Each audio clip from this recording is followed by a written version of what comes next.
Hello, नमस्कार. मी गौरीच मेजवानीमध्ये तुमच्या सर्वांचं मनापासून स्वागत करते. आज आपण आपल्या किचनमध्ये मस्त असं खायला खूप टेस्टी लागणारं अगदी रेस्टॉरंट स्टाईल मशरूम पनीर बनवणार आहोत. तुम्ही बघू शकताय किती छान रेसिपी झालेली आहे. अगदी रंगही खूप छान आलेला आहे. रंग एकदम असा हॉटेलसारखा येण्यासाठी काय करायचं आहे तेही मी इथं तुम्हाला सांगितलं आहे. चला तर मग आता वेळ न घालवता आपण रेसिपीला सुरुवात करूया. पहिल्यांदा आपण मशरूम पनीर बनवण्यासाठी जो मसाला लागतो तो बनवून घेऊया.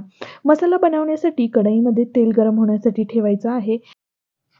तेल गरम झालं की त्याच्यामध्ये 2 मोठे कांदे चिरून टाकायचे आहेत. इथं मी मोठाच कांदा चिरला आहे, कारण हा नंतर आपण वाटणार आहोत. मीडियम गॅसवरती हा कांदा लालबुंद होईपर्यंत आपल्याला भाजून घ्यायचा आहे. कांदा व्यवस्थित भाजला गेला की आपल्याला मसाला जास्त वेळ भाजायची गरज नसते. आता कांदा भाजलेला गेला आहे, त्याच्यामध्ये आता एक टोमॅटो टाकायचा आहे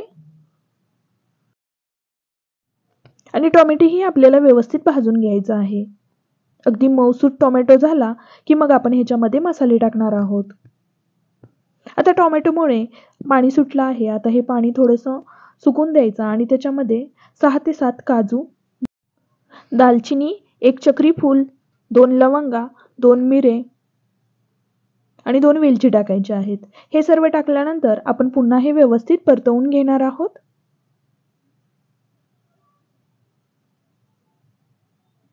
1 ते 2 मिनिट हे व्यवस्थित परतवून घ्यायचं आहे. आता हा मसाला व्यवस्थित भाजला गेला आहे. मसाला आपल्याला थंड होण्यासाठी ठेवायचा आहे. मसाला थंड होतोय तोपर्यंत आपण मशरूम चिरून घेणार आहोत. इथं मी 1 पाव मशरूम घेतले होते. हे मशरूम आपल्याला स्वच्छ धुवून घ्यायचे आहे. धुताना पहिल्यांदा थंड पाण्याने धुवा आणि नंतर कोमट पाणी करून त्याच्यामध्ये मीठ टाकून हे मशरूम त्याने धुवून घ्यायचे आहेत. मशरूम व्यवस्थित धुवून घेतल्यानंतर अशा प्रकारे 2 भाग मशरूमचे करून घ्यायचे आहेत. या पद्धतीने आपल्याला चिरायचं आहे. शिजल्यानंतर थोडं अजून बारीक होतं, त्यामुळे आपल्याला मशरूमचे 2च भाग करायचे आहेत. जर 4 केले तर ते खूपच छोटे भाग होऊन जातील.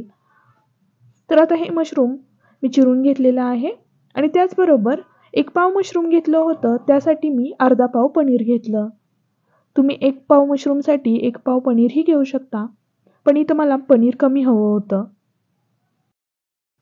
मशरूम आणि पनीर चिरून घेतलं आहे. आता मसाला आपण वाटून घेऊया. मसाला थंड झालेला आहे. ह्याच्यामध्ये 10 ते 12 लसणाच्या पाकळ्या आणि 2 तुकडे आल्याचे आपण टाकले आहेत.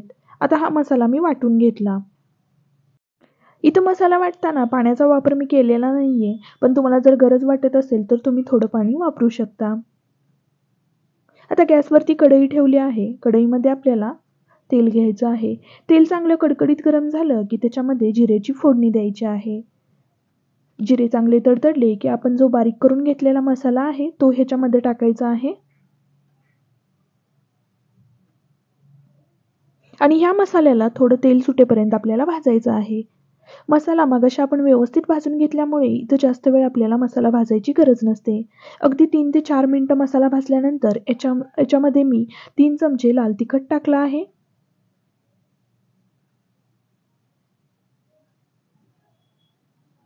आणि वरून पाव चमचा हळद टाकली आहे.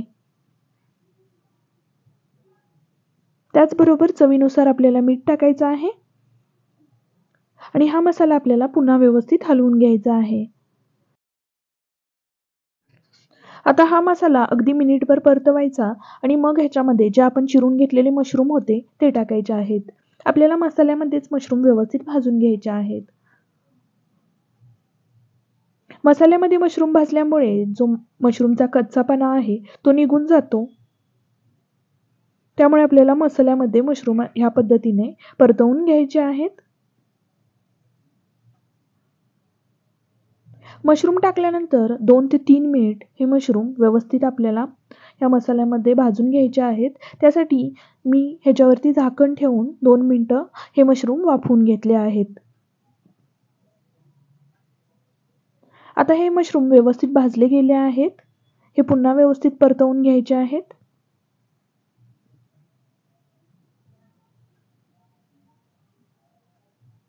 आता हा मसाला आणि मशरूम कढईपासून पूर्णपणे वेगळे व्हायला लागले आहेत. याचाच अर्थ की मसाला व्यवस्थित भाजला गेला आहे. आता ह्याच्यामध्ये वरून बारीक चिरलेली कोथिंबीर टाकायची आहे. आता तुम्ही बघू शकताय मसाला एकदम व्यवस्थित भाजल्यामुळे तेल साईडला सुटलं गेलं आहे.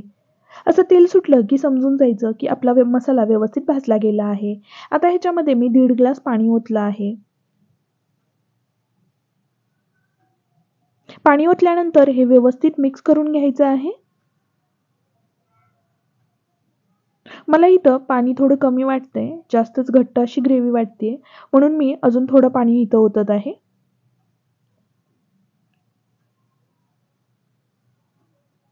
इथं मी अजून अर्धा ग्लास पाणी ओतलं आहे आणि झाकण ठेवून हे आपल्याला 5 ते 6 मिनिटं शिजवून घ्यायचं आहे.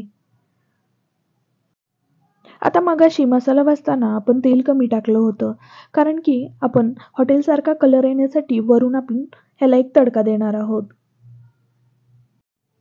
पण त्याआधी आपण ह्याच्यामध्ये पनीरचे पीस टाकणार आहोत. पनीरचे पीस टाकल्यानंतर आपण पुन्हा हे 2 ते 3 मिनिटं व्यवस्थित शिजवून घेणार आहोत.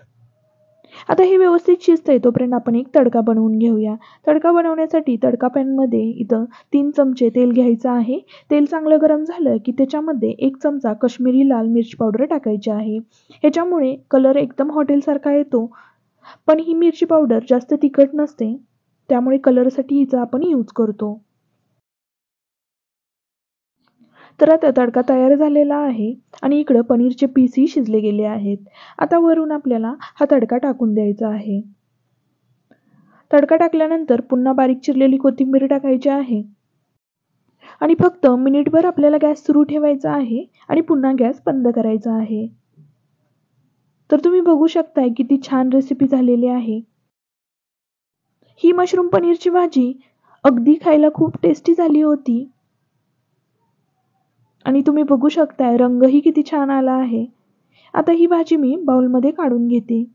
आजची ही रेसिपी तुम्हाला आवडली असेल तर ट्राय करायला विसरू नका आणि त्याचबरोबर फ्रेंड्स आणि फॅमिलीबरोबर ही रेसिपी नक्की शेअर करा. व्हिडिओ शेवटपर्यंत बघितल्याबद्दल खूप खूप धन्यवाद. माझ्याकडून तुम्हाला कोणत्या अजून रेसिपी बघायला आवडतील हे मला कमेंट करून नक्की सांगा. भेटूया पुढच्या व्हिडिओमध्ये अशीच एक छानशी रेसिपी घेऊन. तोपर्यंत बाय.